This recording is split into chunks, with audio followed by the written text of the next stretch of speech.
Déjà, pourquoi j'ai choisi le terme agilopathe? Parce qu'on entend agile et on entend aussi path, comme dans éthiopathe, naturopathe, ostéopathe. L'idée, c'est d'utiliser les forces de l'organisation, les ressources de l'organisation, pour lui permettre de faire des choses. C'est l'art de résoudre les maux d'une organisation et de la garder en bonne santé grâce à ses ressources propres. Mon ambition, c'est de répondre à deux besoins du marché. Le fait qu'il n'existe pas aujourd'hui de certification agile en France. Donc je voudrais créer une certification de coach agile, agilopathe en France, pour justement éviter d'avoir des coachs agiles qui sont là juste pour pousser du framework, parce que je pense que c'est contre-productif et on risque d'aller à l'inverse de ce dont les entreprises ont besoin. Pour que les entreprises soient performantes, il faut en fait qu'elles permettent aux gens de s'exprimer. Donc on va adapter les pratiques au fur et à mesure, on va adapter les outils au fur et à mesure. Ce qui est important, c'est vraiment l'état d'esprit. La deuxième chose pour les agilopathes, c'est de réussir à accompagner les managers, parce que les managers sont ceux qui influent de façon vraiment importante sur la culture dans une organisation. Et aujourd'hui, sur le marché, je n'ai pas vu d'offre, mis à part le Management 3.0, qui est essentiellement un catalogue de recettes.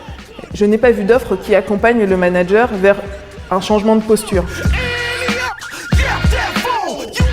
Les agilopathes en fait proposent de la formation, de l'accompagnement, de la facilitation d'ateliers, des conférences et du coaching.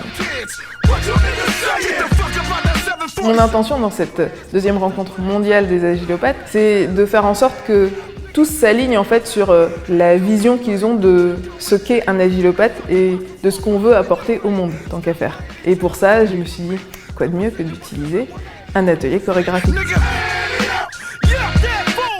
L'objectif, c'est de créer un clip vidéo qui traduit, qui explique, qui montre, qui transmet la vision des agilopathes. C'est parfois difficile à expliquer avec des mots, comme une vision d'entreprise en fait, il y a beaucoup de choses derrière.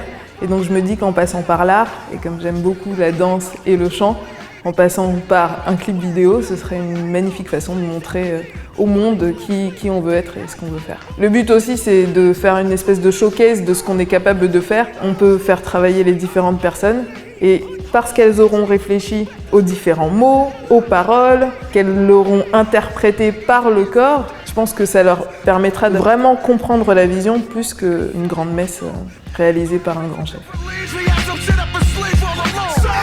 Quand ils suivent cette formation, devenir agilopathe, c'est justement la diversité qui fait la richesse de la formation elle-même. Je pense qu'on est sur la bonne voie, c'est pas terminé, on va pas passer à l'auto-organisation comme ça dans la seconde, mais on a des bonnes pistes. Et donc dans les 2 jours qui ont suivi, en fait, j'ai mis en place des outils pour faire en sorte notre tableau de management visuel, tout simplement pour que chacun puisse voir ce qui est en cours et puis qu'il puisse contribuer. Très agréable de rencontrer toutes ces personnes agilopathes. On est fatigué, on a bien travaillé, on s'est bien amusé, donc c'est un combo gagnant pour moi. En fait, c'était ma première rencontre avec les agilopathes et j'ai vraiment kiffé ce moment-là. À un moment, on a fait la Corée avec des personnes que je n'avais jamais vues et franchement, c'est une team qui est très dynamique. C'est toujours surprenant avec Mise, donc au début pas très à l'aise, mais finalement c'est toujours un super bon moment avec les agilopathes. C'est complètement hallucinant, dans surprise totale, mais c'est toujours une fierté de venir et de rencontrer et de commencer cette communauté. C'est que du plaisir en fait, plaisir à échanger sur des choses un peu plus sérieuses et plaisir à participer à des choses un peu plus folles. Donc c'est toujours que du plaisir. Merci d'avoir regardé cette vidéo et pour une organisation en bonne santé, pensez à consulter votre agilopathe préféré.